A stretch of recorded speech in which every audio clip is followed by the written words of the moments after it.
Dinas Peternakan Kabupaten Trenggalek mewaspadai merebaknya penyakit mulut dan kuku, PMK, Kabupaten Tulungagung, Kamis, 18 April 2024.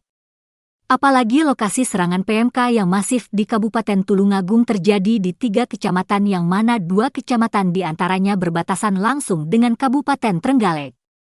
Kepala Disnak Trenggalek, Joko Susanto menuturkan langkah yang paling efektif dalam menekan penularan PMK adalah melalui vaksinasi dan sosialisasi yang masif terhadap pedagang dan pembeli di pasar hewan serta peternak.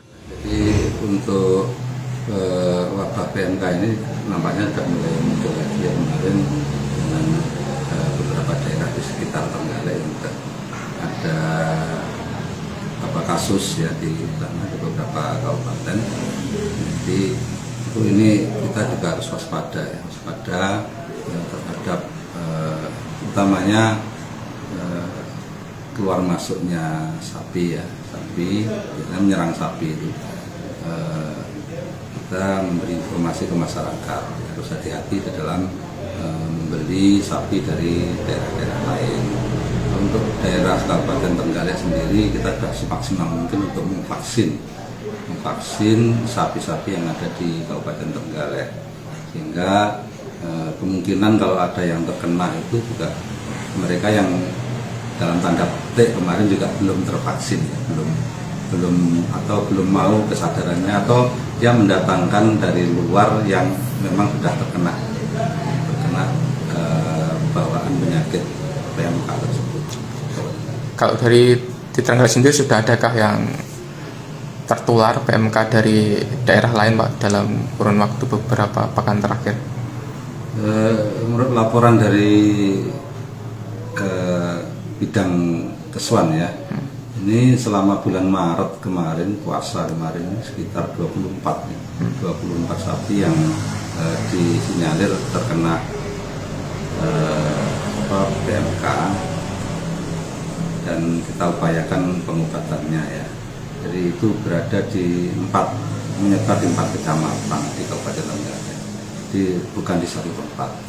Nah, kalau ada gejala seperti keluar air liur yang berlebihan, juga terdapat luka di mulut, di kuku dan sebagainya, badan panas tinggi dan sebagainya, tidak mau makan.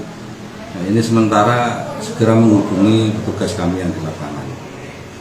Tugas kami yang di lapangan atau yang kalau nggak bisa ke laporan ke dinas ya, bisa lewat mantri yang ada di lapangan ya. Ini supaya segera diadakan isolasi. Jadi tidak semua orang bisa masuk ke ruangan itu ya. Jadi orang pun bisa turut menularkan penyakit PMK tersebut.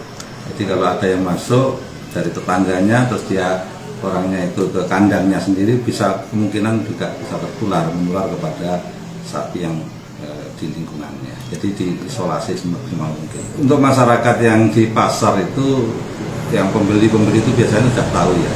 Sudah tahu kalau itu ada gejala penyakit PMK atau LSD gitu ya. Itu dia nggak mau membeli walaupun dia dijual dengan harga murah, lebih murah dari harga yang pasaran biasanya. Malah curiga kalau. Jadi kalau tahu di pasar itu ada sapi dalam kondisinya keluar air di ludah di mulutnya ini berlebihan dan panas, itu pasti tahu dan suruh pulang, itu biasanya seperti itu. Jadi kita selalu tidak bosan-bosannya mengimbau kepada para petani, peternak yang jual beli itu jangan tergiur dengan harga yang murah. Sapi-sapi yang dijual di pasar dengan murah, justru harus waspada. Oke. Kalau di Trenggalek sendiri gimana Pak untuk update harga sapi terakhir, apakah ada mengalami penurunan dengan isu mewabahnya PMK ini? Sementara ini kami belum mendengar ada penurunan drastis ya harga di pasaran. Kemarin petugas kami yang di pasar PON, waktu hari PON kemarin di Tamanan Trenggalek, pasar sapi itu kami tanyai untuk harga sapi untuk korban sekarang kira-kira berapa. Itu sekitar 20 juta, 25 juta sudah bagus ya, sampai 30 juta pun ada. Adanya masih stabil. Masih stabil.